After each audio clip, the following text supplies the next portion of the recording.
I know my parents didn't expect life to be this hard these days in 2024, but I don't know. I just really want to blame them for all my bullshit because I'm broke and it's their fault for bringing me into this world and not being able to provide for me because they're broke too. And I was an accident. I wasn't even supposed to be here for real. Hello everyone, this is Emmanuel Cook. We will be reacting to a new video today, so make sure you guys like, comment, and subscribe down below, and let's get into the video.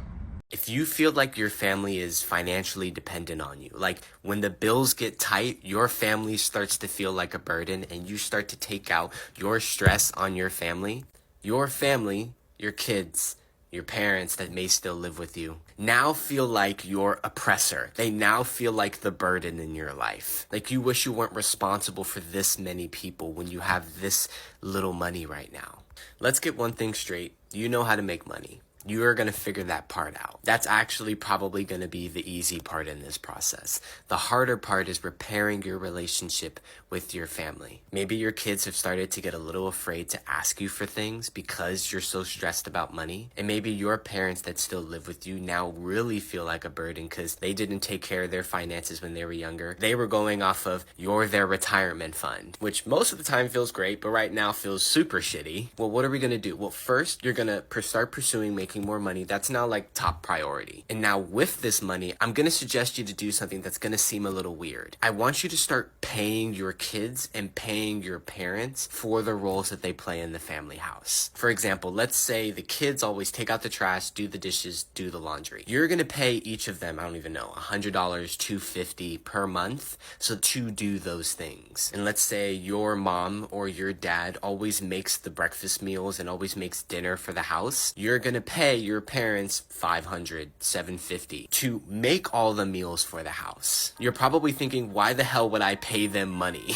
I'm already paying for their bills. I'm not going to pay them more money. That's the switch. You've probably taken on your parents' bills. You definitely take on your children's bills, whether that's schooling, their insurances, their medical, and any other little thing that they need to go hang out with their friends or these new outfits that they need for school to look cool. When you start paying your family, they're now responsible for those bills. Like, let your parents pay for their insurances again. Let them pay for their car again. And whatever money's left over, let them splurge on themselves because they're fucking retired. They deserve it. Let your kids start paying for their lunches, paying for the clothes that they want to wear, and even paying for their phone bill. This is the solution that I've applied in my own family in collaboration with my mom. We each pay our family to play roles in the family house, which we've noticed has created this interesting empowerment in grandma and especially in my little brother. He now has this own internal motivation. And what this especially does is it takes the provider burden off of your back. And you're giving in small increments the responsibility to each of the family members to now be their own provider. If this solution feels interesting to you, like something that you want to apply, or you want more solutions like this, fill out the application in my bio. This is my favorite way to work with clients. Innovative solutions. Tell me about your financial situation, how much more money you're wanting to make. We're going to work on that. And your family or relationship situation where you are the provider. The more detail you give, the better. And if I'm inspired by your application, I'll reach back out to you. You know what I don't think is fair is adults who expect their adult children to financially support or take care of them. And it's really not fair when adults are financially burdened by having to take care of their parents, whether they have no retirement or being guilt tripped into paying their bills, what have you. I'm not talking about people who want to do it out of the goodness of their own heart, but people who actually can't move forward or they're trying to maintain their own lifestyle or their family's lifestyle and then also support their parents as well. It's unfortunate. Fortunately, I have no contact with both of my parents, and I just can't even imagine a life where I'm taking care of them financially or feeling burdened by that. So I definitely feel for people who go through that. I was definitely guilt tripped as a child with, oh, I've taken care of you, I've done all these things for you, I do all this for you. Kids don't ask to be brought into this world. It's literally your responsibility to take care of your kids, whether they're 5, 16. The thing about grown people is that they have even more time to get it right in life when comparing it to their adult children. My parents have had a lot more time than myself to get themselves set up and to get themselves financially put together. I know that everyone has different things going on in their life, but I definitely hope to be a blessing to my kids now and in the future and not a burden. Financially supporting yourself while being unemployed is one of the most frequent arguments that I encounter. I have been unemployed since November of 2022, and I am about to come up on a year of being unemployed, and it's the longest I've ever not worked. It's triggering because there are different levels of financial stress, and some people are able to do more than others. I was living with my mom when I got laid off, so I had her support, which was really huge. But a lot of people don't have that support. Some have a lot of financial external responsibilities like a car, house, kids. Some people are living paycheck to paycheck. Welfare is all well and good, but once it runs out, a lot of people are screwed. So when I get asked, how do I support myself while being unemployed?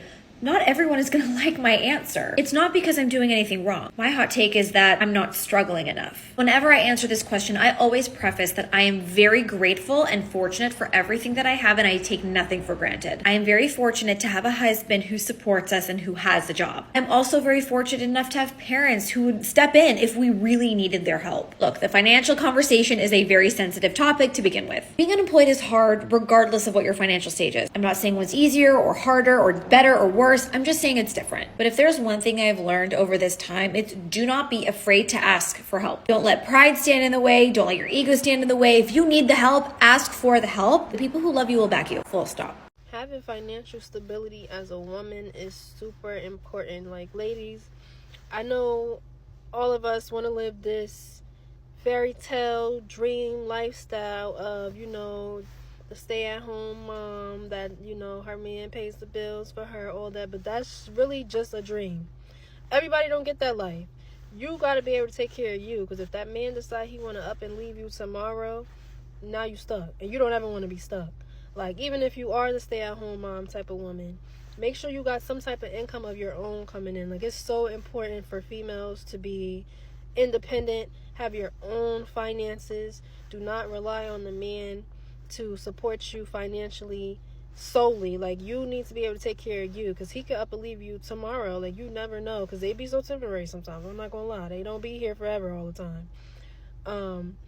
You got to be able to take care of you, especially if you have kids. We already know majority of the time the kids going with the mom, so you have to be able to financially support you and your child. So you should always, as a woman, have your own money. Like, y'all really need to stop depending on men to take care of y'all and y'all whole entire life.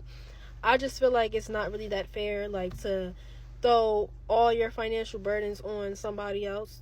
You know what I'm saying? Because he's trying to get his life together too, and then you got to make him deal with you, his life, the kids, the bills. Like, that's a lot for one person. You got to be for real. You got to be so honest. That's a lot for one person. Y'all need to have money of your own. Stop expecting these men to take care of you, them, the family, the bills. Like, take care of yourself. Handle yourself. Make your own money. Girls who got saved by a man, please don't tell me what to do about my future and my finances. Don't tell us to just go buy property. Don't tell us to hurry up and do so because the market's getting bad. We know it's getting fucking bad, okay? And we are managing it all on our own. No men, no nothing, no free lunch, no free house, no free shoes, no free nothing. Just us, working our asses off, trying to get by. I'm glad that you're safe. I'm glad that you're happy. Congratulations on the new house that your boyfriend bought. And don't tell me what to do. Don't tell me what to do.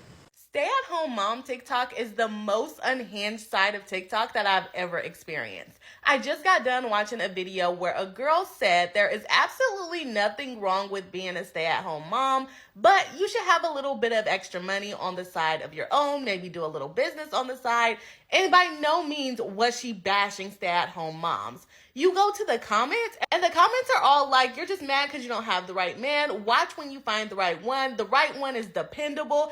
And let me tell y'all, as a divorce attorney, even the most loving husbands going through a divorce come into my office knowing that they have to pay child support and knowing that they have to pay spousal support, but they try their best to reduce the amount of money that they have to pay to that wife. Although the husband still loved her and know exactly how much she did for the home, it's very expensive to maintain two homes. So a lot of those men, they are ready to pay the money, but when they actually find out the figure, they're going to try their best to reduce that amount of money as soon as possible. And let me tell you, alimony does not last forever. I'm sure your husband is the right one, but when you start going through a divorce, a lot of people change, and even the most loving husbands do not want to pay your way through life after you guys separate. Or just upset about anything, he would always throw in my face like the money, because I didn't work. I cannot stress enough how important I think it is for all women to have a safety net, because marriage alone will not carry you through the rest of your life. Anything can happen. Specifically, stay-at-home moms, I am a huge, supporter. If you want to stay at home, if it's what's best for your family financially, if it's what's best for you and your children, fantastic. Stay at home. But I do think you need to keep a toe in. Like, whether it's one shift a week or some side hustle or being a virtual assistant, whatever it is, I think staying involved in some way, whether it's schooling or an actual job, so important, because at the drop of a hat, anything can change. You can get divorced. Your husband can get injured and no longer be able to work.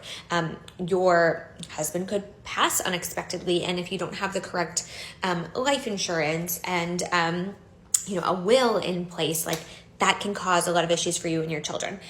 If you are a single person and you don't work, not a single person, sorry, a person without children, and you choose not to work, I think there's a little bit more security in that, in the sense that you are only accounting for yourself. But if you have children, I do think it's really important to have some sort of lifeline, some sort of safety net that you can look to and say, like, okay, if God forbid this all falls apart, I have a place to land.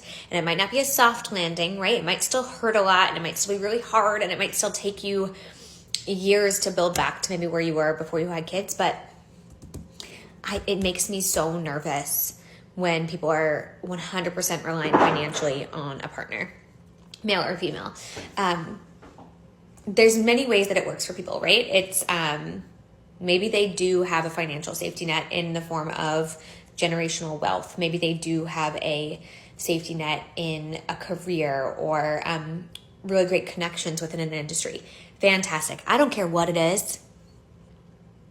Protect yourself and your kids at all costs, always. As somebody who came from a divorced parent group, a family of divorce, I don't know what the way we say it is these days, but I saw the value in my mom always having a career. And even though she had a career, and even though she had a good career, it was still really, really hard for her and hard for us, and it took a huge toll on everybody. And I still hear about the money today. It is still a huge topic of conversation between my parents as to kind of like how the divorce shook out and what happened. And so from the bottom of my heart, please just have a lifeline. I don't care what it is. Just have something for you and your kids if anything goes wrong.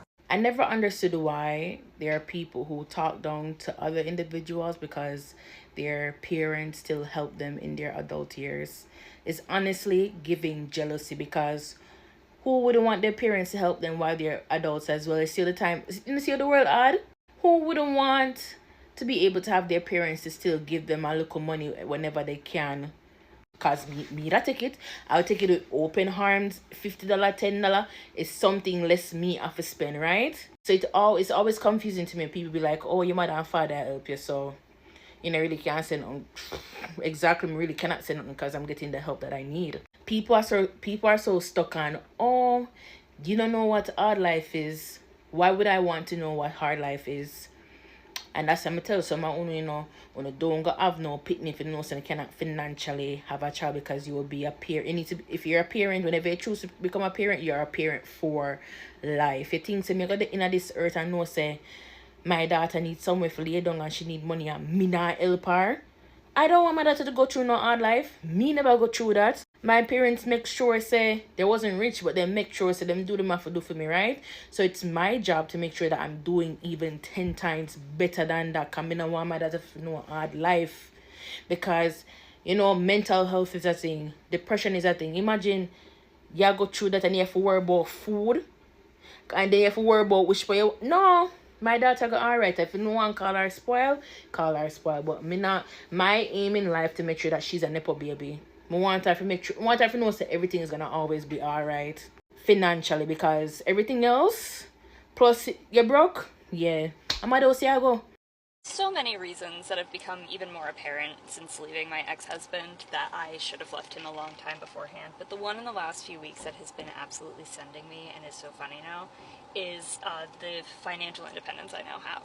Because I make less than half the amount of money that I would have coming into my household when I was married. And I float all my bills on that money. And we were paycheck to paycheck when we were married. The only difference is that I no longer have car payments because my car is paid off now. But, like, that's it. That's the only bill difference. And that's, you know, a couple $100. Like, that shouldn't be making or breaking you. So I am here making not a lot of money, to be perfectly clear. But I am making it work, and I'm paying down my debt, and my credit cards are paid off now, and I have money for little treats. I went shopping yesterday, and I didn't even think about how much I was spending. Like, I didn't even do the mental math when I was in Ulta. I mean, it didn't end up much. It was only like $60. But still, like, I didn't even look at the price of most of the things I picked up, which I never would have done before. Like, I just make it work, and I'm financially responsible and independent now.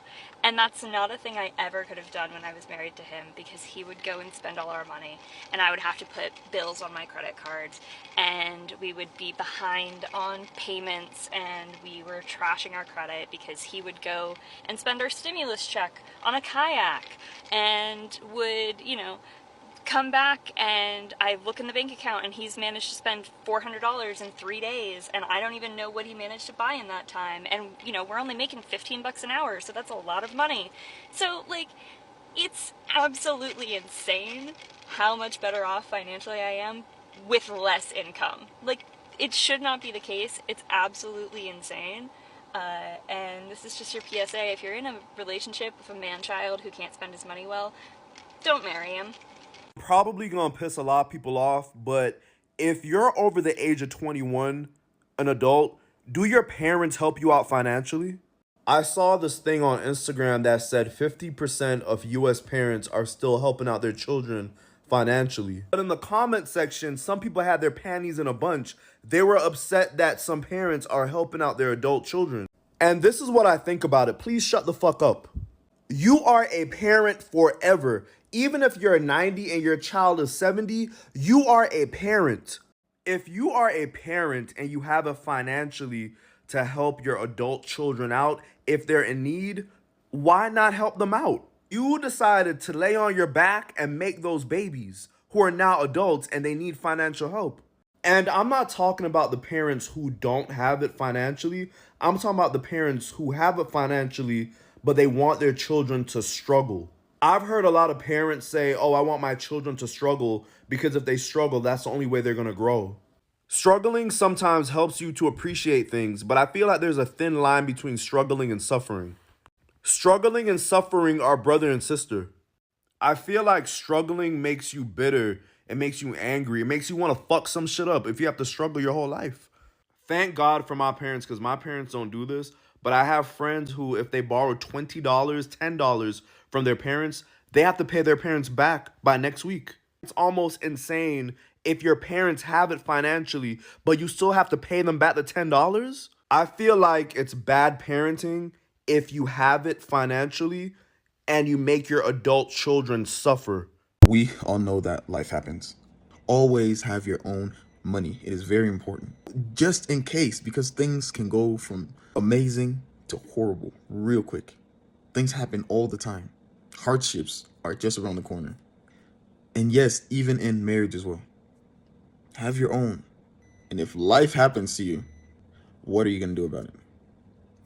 I've been thinking about the privilege of having good parents and how I've been able to save so much money because I have good parents. First, my parents are Asian, and Asians tend to be more money-minded people. My mom found out about a program where you can take college classes when you're a junior in high school, and by the time you graduate, you are able to get an associate's degree for free. It's called the Running Start program in Washington State, and this is the reason why I moved from Guam to Washington State at 16 years old. I applied to the University of Washington, both their Seattle and Tacoma campus, but UW Tacoma directly admitted me to business school and they offered me a scholarship.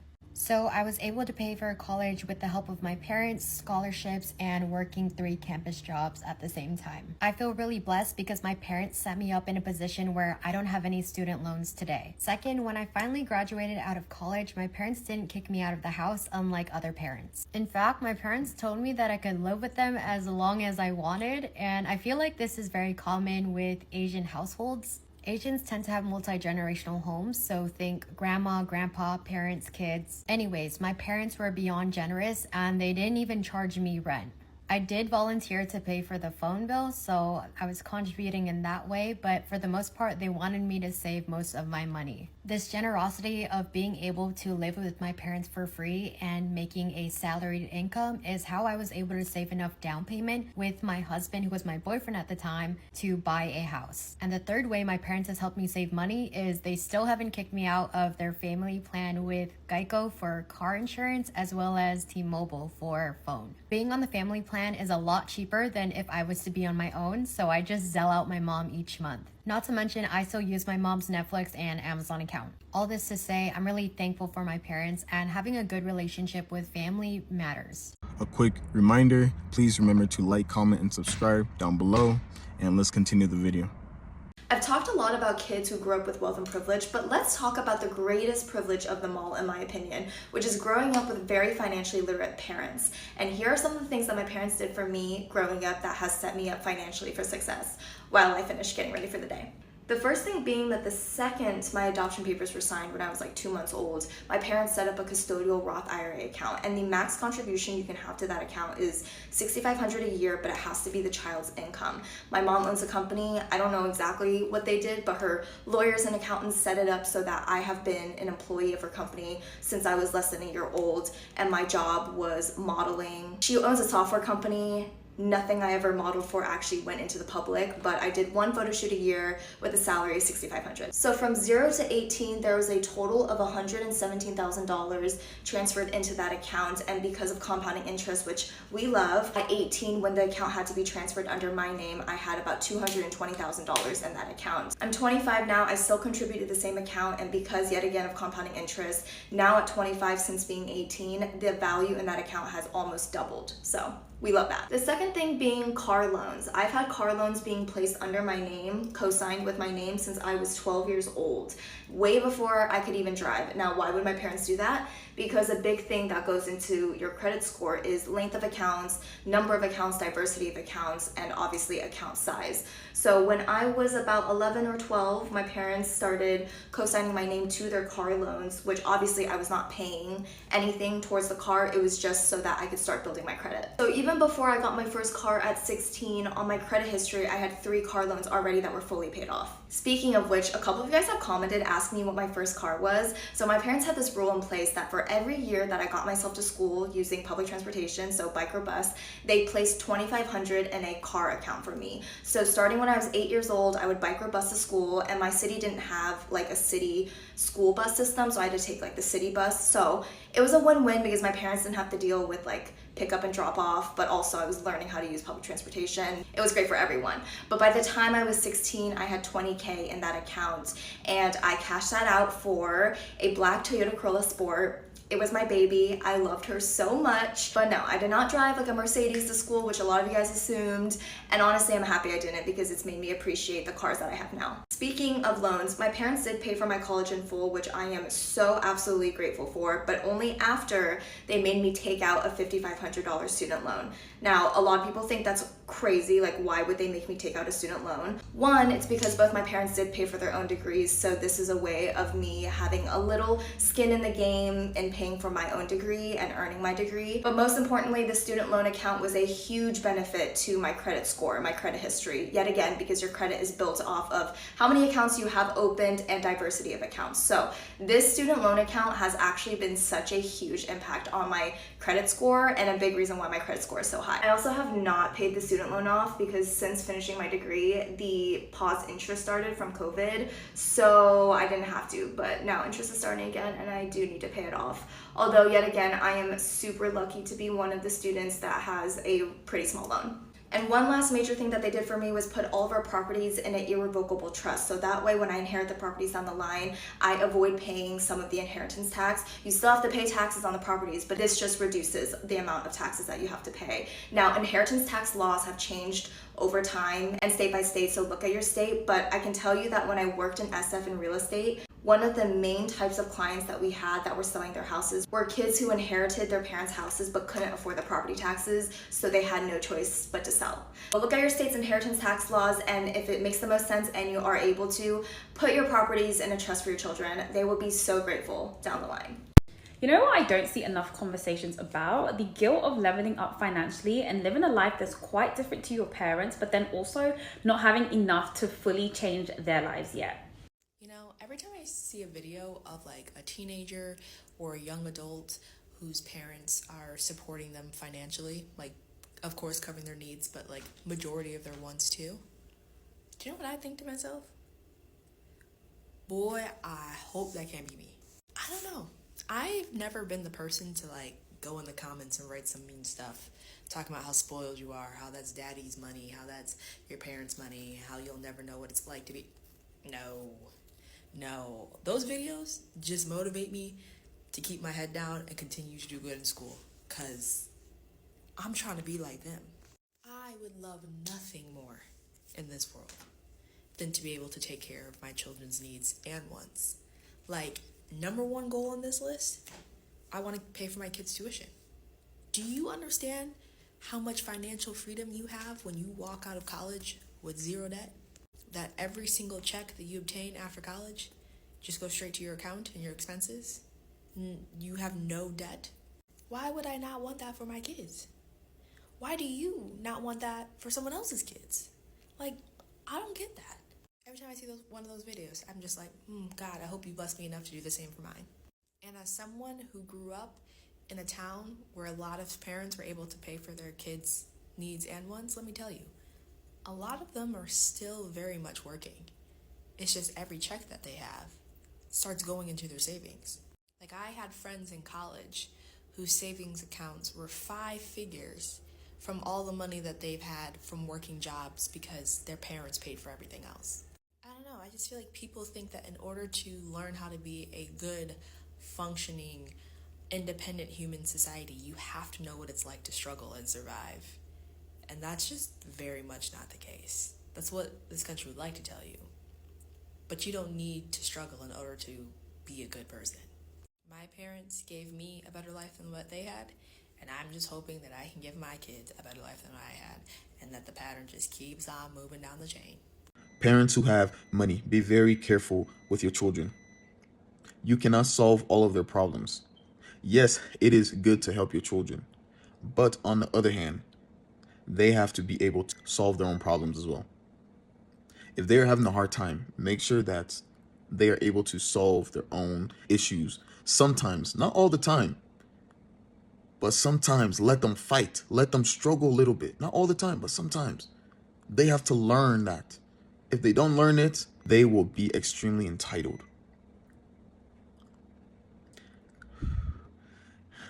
And every time they run into a problem, they run to mom and dad. It becomes an issue. Super important, and I really want to touch on this. So 46% of Gen Z are relying on their parents for financial support. There's 3 points I want to talk about. The first one I want to start off with is with the parents. If you have a child anywhere from 8th grade to a senior in high school, we have to be better with implementing finances in the household. On my financial coaching call questionnaires, I always ask, was money taught to you in the household growing up? It's 100% zero. We have to change that with these kids growing up. Number 2 is for Gen Z and parents. So understand that nothing is wrong with relying on your parents for financial support, or even as much as staying with your parents. Right now in this economy, rent is high, mortgage is high. This is a way that you can allow your children to get ahead financially by letting them stay home. Of course, give them some responsibilities that they can't just get their money and blow it, but allow them time to save up their money. Allow them time to build their credit, so when they do step outside of the house, they have a solid financial foundation. And that goes to the Gen Z as well. Like, a lot of us, we couldn't wait to graduate so we could get out and be on our own. Understand, You are setting yourself up for success by staying at home with your parents if they allow it, and if you are responsible with your finances. This one, the last one, specifically applies to Gen Z, especially the adults. A lot of them that I've experienced don't have any work ethic. They don't want to work hard, which in some aspects I can see, but in most aspects I can't. You got to understand that you in real life now. You are responsible for the outcome of your life. Nobody's going to continue to baby you. Nothing is going to come to you. If you want it, you have to go and work for it. And it's really a lot more I got to say, but I am hosting a webinar at the end of this month, the last Wednesday of this month, geared towards parents with children from grade ranges from 8th grade all the way to a senior in high school. I would love to see y'all there. It's such a privilege to have financially stable parents, and I feel like so many people take that for granted. Entering adulthood when you've never even seen what financial stability looks like, it's an unequal playing field. When you're a child growing up with parents who are constantly in survival mode, you're already put 10 steps behind. Being able to have your parents help you pay with college, co-sign on a loan, help you with emergencies, help you with your rent, help you get a car, that is such a privilege that a lot of us do not have. I get so frustrated when people are like, oh, just work harder. And we are already working twice as hard. When you don't have financial help, your entire life is about survival. Every choice comes down to what is the cheapest option that's going to get me by? How am I going to make it till next week? There's no safety net. There's no room for mistakes. You do not have the privilege to fuck up. And it's not just about the money. It's just how much harder some of us have to work just to simply exist. While other people could focus on their goals and their dreams because they have the support of their parents, there's those of us who just simply don't have that option because we're surviving. When you think about it, not only do a lot of us lack financial support, but also emotional support, because if your parents are constantly in survival mode, they don't even have the capacity to offer you emotional support. So it's like you're navigating your adult life on your own, trying to figure it out on your own. And you know, that's one of the reasons why I hustle so hard, because I want to be that for my children. Like, I don't want my children to have to struggle. They already live a much better life than I did. So I definitely get it.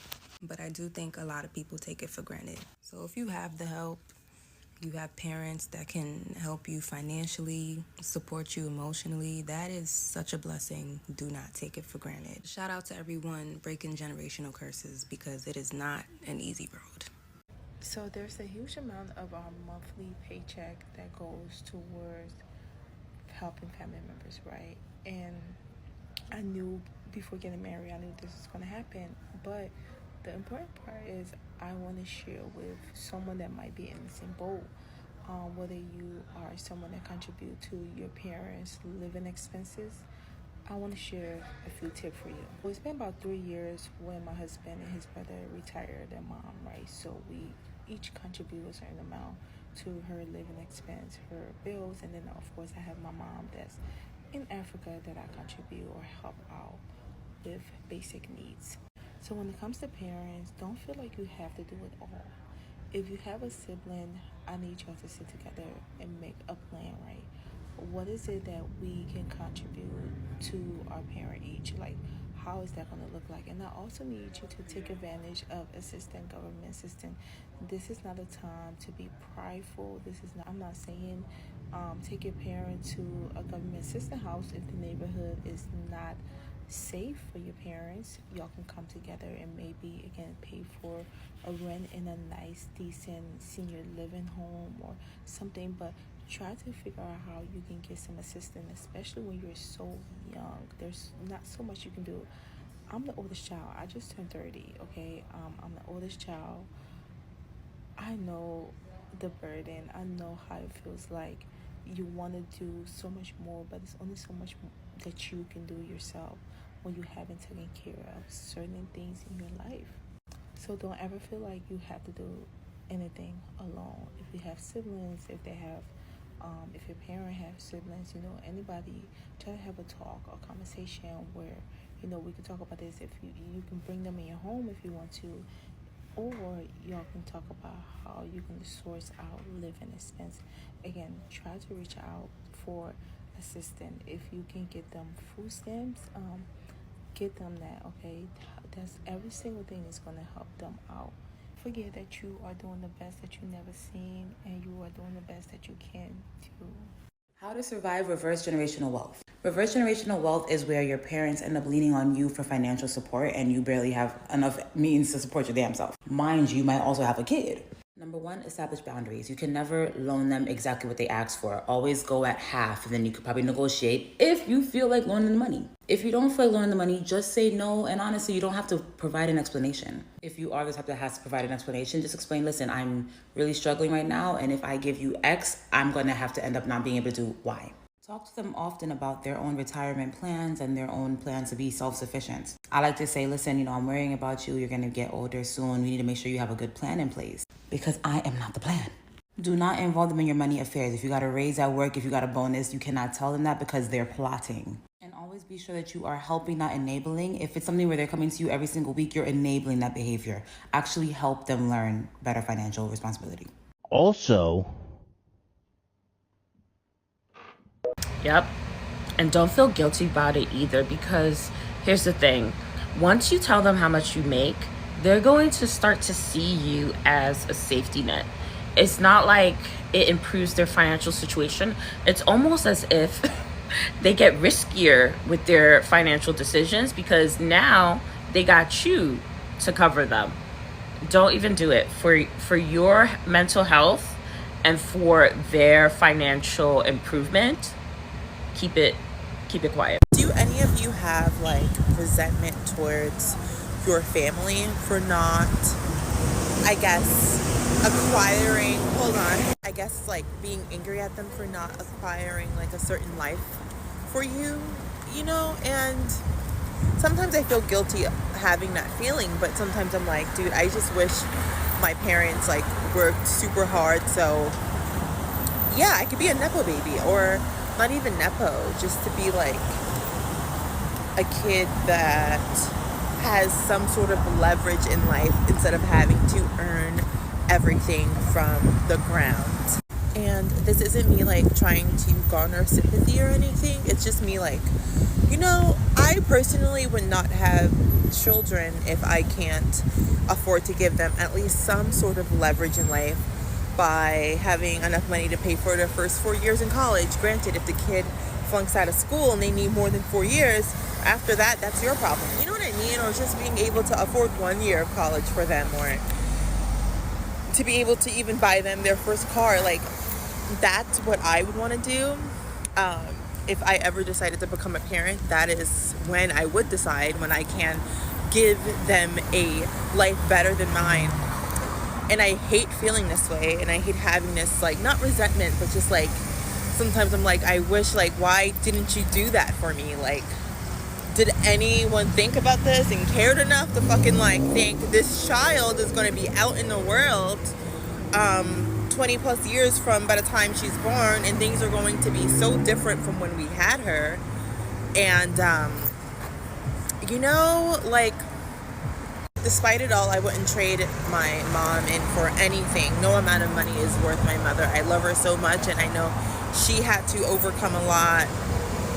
And there's a lot of generational curses she wasn't able to, unfortunately, beat for me, and I guess I'm the one that has to do it. But it's just like something that I think about when I just see others. And I'm never jealous of rich kids. I'm never jealous of the Nepo babies. Like, your parents should have provided you with a sustainable life and provided you with a life that allows you to be able to flourish and grow. Your life shouldn't have to be hard, right? Flyaways, hello. Parents should have their vibe right for you by the time you get there. But that's just not the reality for literally most of us. And I'm trailer park princess, dime store cowgirl, caviar taste. Ooh, there's a bug on me. Caviar taste, beer wallet, that's me. But God bless America.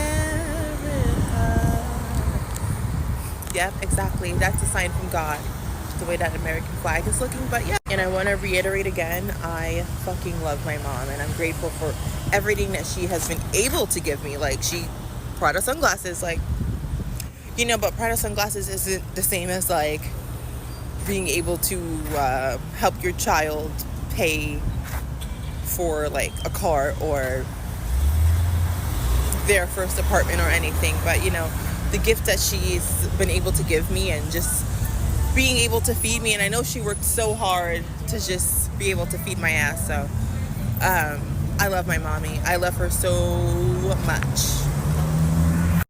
Something that a lot of people don't talk about is that the higher you elevate your finances, every time you reach to a different level, you will unlock a different part of your financial trauma that you have that you may not realize that you have. For example, you guys know what in April we completed our first 100 envelope saving challenge, and I was able to save $5,000 in 100 days. What that showed me is that if I put my mind to saving money, I can do it.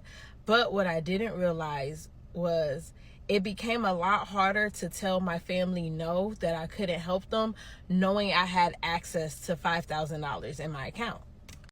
I would feel guilty. I would feel like a bad daughter. I would feel like a bad sister, because I just knew I had this money in there, but I also knew that it's savings. And if it's not a dire need or an emergency, I don't need to be going into it. And that can be really hard, especially when you're the one in your family that makes it. I feel like a lot of people think that, like, when you think about the person that makes it in the family, you think about somebody reaching this big level of fame or coming into this big amount of money. But honestly, if you're in a situation that is better than your family, in their eyes, you've made it. And now they feel like it is your duty to pull everybody up with you, which I can understand that. But until you get to a true level of financial freedom where you can do that, it is not your job to take care of everybody and make sure that everybody is okay, unless you can comfortably do so without putting yourself in a messed up financial situation. This is a hard truth, but at the end of the day, everyone, including your family, is responsible for their own financial future. You can't save everybody. You have to put yourself first. Those funds are your savings, not your family's money. You worked hard and you saved. You did the right thing. You don't have to feel bad about doing the right thing. Those other people are grown adults. And one of the main reasons why people are not more financially successful is because of their family. They made their choices, you made yours. They made the wrong ones, you made the right ones. You're on the right track. You have to move forward. You have to push forward. That does not mean that you don't help them. You help them, but there's very strict rules with that, you know? You have to be very careful. When it comes to family and money, be very careful. You can't take them with you. And as sad as that is, it's the truth. You have to leave some people in the dust. You have to leave them on the benches. And you go. Besides feeling like I failed my kids and like I failed myself, one of the scariest parts about becoming a single mom has been the stereotypes around being a single mom, like all the fear that people kind of instill in you, like, I don't know how you're going to do that, like, how are you going to afford this, how are you going to do that, this, that, or the other thing, and all the stories that you hear from literally anyone, like, in your life, or anyone that you know of, or anything on the news, or any kind of, like, podcast, or whatever, like, you hear it everywhere, like, she was a single mom, she was struggling, she couldn't make ends meet, and this, that, or the other thing. And I just decided, we're not doing that, we're not struggling financially. I will be the most financially stable single mom that there is, besides, you know, probably celebrities, because that's what I'm gonna do. And I feel like that's just one of the things we have to do, is like, just realize that we can accept our fate, or we can, like, make our fate. And if you accept it, then, like, that's what's gonna be. And I'm simply not. So that's gonna be my new goal right now, is to be a single mom that's not struggling. You can struggle in all kinds of ways. Like, I'm not going to say I won't struggle at all, but I feel like the mental toll, the emotional toll of being a single mom is going to be enough. I refuse to let finances be on top of all of that. Or, I mean, like, the lack thereof of finances. So this is just your reminder today that you get to write your own story. No one's writing it for you, and you cannot let yourself be a victim to the circumstances. Okay? All right. I appreciate you guys watching the video today. Please make sure to like, comment, and subscribe down below, and I'll see you guys in the next video.